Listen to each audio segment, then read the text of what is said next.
There's a moment that almost everyone experiences, but very few people examine closely enough to understand what's actually happening.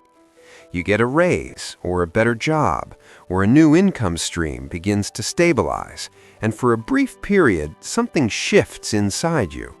The pressure you've been carrying starts to loosen, your decisions feel lighter, and there's a quiet belief forming in the background that things are finally getting easier, that the system you've been navigating might now start working in your favor rather than against you. But then, something subtle begins to change. Not all at once, not dramatically, but gradually enough that it feels natural rather than constructed. Your expenses begin to reorganize themselves around your new income level. The places you go, the services you use, the expectations you hold for yourself, and even the way you interpret what counts as normal spending start to adjust upward. And before long, the breathing room you briefly felt begins to tighten again. This is the moment where many people assume they made a mistake. They think they're bad at managing money, or that they lack discipline, or that they somehow failed to hold on to the advantage they had just gained. But what's actually happening is far more structural than personal, and far more predictable than accidental. What this really reflects is a system response. When your income increases, your financial environment doesn't stay constant, it recalibrates. And more importantly, your identity begins to recalibrate with it. You're no longer just someone earning more, you're someone expected to live at a certain level, to participate in a different layer of consumption, and to maintain a version of yourself that aligns with that new position. And this is where the pressure begins to rebuild. Because the increase in income doesn't just expand your options, it expands your baseline. Things that once felt optional begin to feel necessary. Small upgrades begin to stack into recurring costs, and decisions that once required thought become automatic because they now sit within what feels like an acceptable range. This is not driven by impulsive behavior, it's driven by a shift in what your mind considers normal. If you look closely, you'll notice that most spending isn't evaluated from zero each time. It's evaluated relative to a moving reference point. When that reference point shifts upward, the same behavior produces a higher level of spending without requiring any conscious change in intent. This is why financial pressure often increases right after income rises. Because the system is not linear. The relationship between income and financial relief is not one-to-one. It's mediated by behavioral thresholds, social expectations, and the gradual normalization of higher costs. As income grows, the surrounding ecosystem of expenses grows with it, often at a pace that feels proportional, but structurally erodes the very margin that income was supposed to create. To understand this more clearly, it helps to look at the mechanics underneath it. Imagine someone earning a fixed income with a simple cost structure, where most expenses are tightly managed and consciously evaluated. When their income increases by, say, 20%, the immediate expectation is that they now have 20% more financial space. But that assumption only holds if their behavior and environment remain unchanged. In reality, even small adjustments begin to compound. A slightly better apartment, a more convenient commute, higher quality groceries, subscriptions that reduce friction, occasional services that save time, and social environments that reflect their new income level all begin to layer on the base cost of living. None of these changes feel excessive in isolation.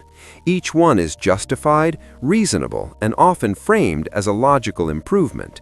But together, they form a new cost structure that absorbs a significant portion of the income increase, sometimes more than expected, sometimes almost entirely.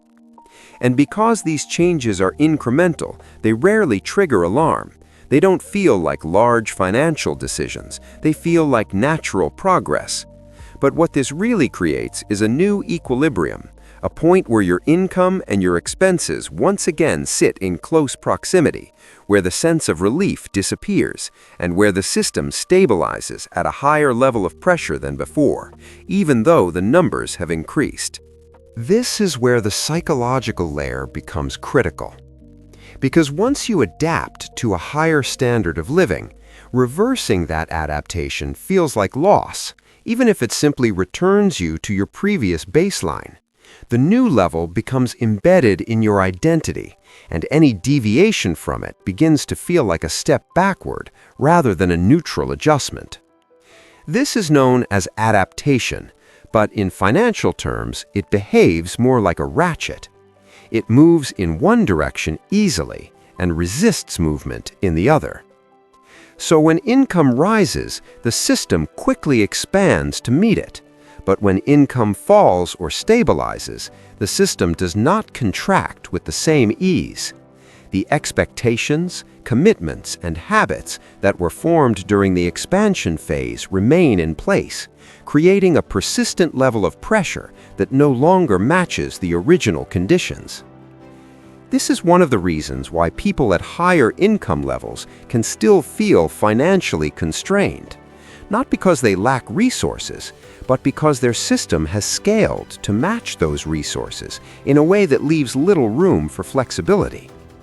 And over time, this scaling process becomes more complex. As income increases further, fixed costs tend to occupy a larger share of the structure, and fixed costs are inherently less adaptable than variable ones. Housing, transportation, long-term subscriptions, and lifestyle commitments become anchored in place, reducing the system's ability to adjust when needed. What began as an increase in freedom gradually transforms into an increase in obligation. And this is where the underlying dynamic reveals itself more clearly. The system is not designed to maximize financial relief. It's designed to normalize participation at each income level. As you move upward, the definition of what it means to function comfortably shifts with you, and maintaining that definition requires ongoing financial input. So the question is not why pressure returns. The question is why we expect it not to. Because if the system consistently recalibrates to absorb increases in income, then the absence of pressure would require a deliberate interruption of that process, not simply a passive increase in earnings. And this is where most people diverge. Some allow the recalibration to happen automatically, aligning their spending, identity, and environment with each new level of income, while others create a gap between income and lifestyle that resists immediate expansion. That gap is where financial flexibility begins to form, not as a result of higher income alone, but as a result of preventing the system from fully adjusting to that income.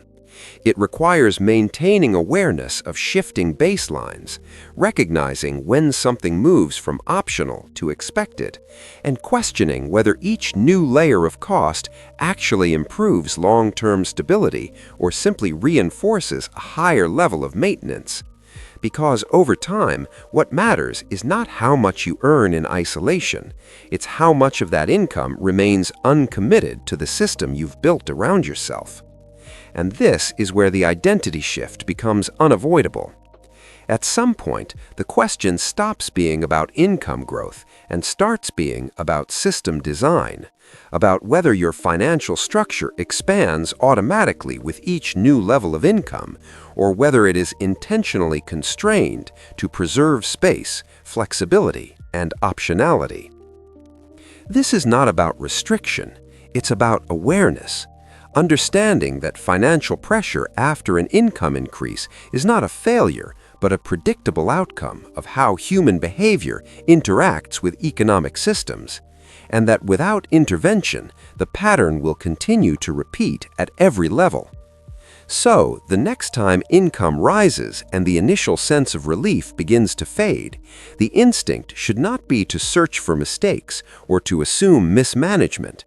It should be to look at the system itself, to examine how the baseline has shifted, what has quietly become permanent, and where the new equilibrium is forming, because that equilibrium will determine whether the increase in income translates into long-term flexibility or simply a higher version of the same constraint.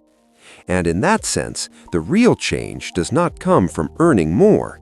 It comes from deciding how much of that income you allow the system to absorb.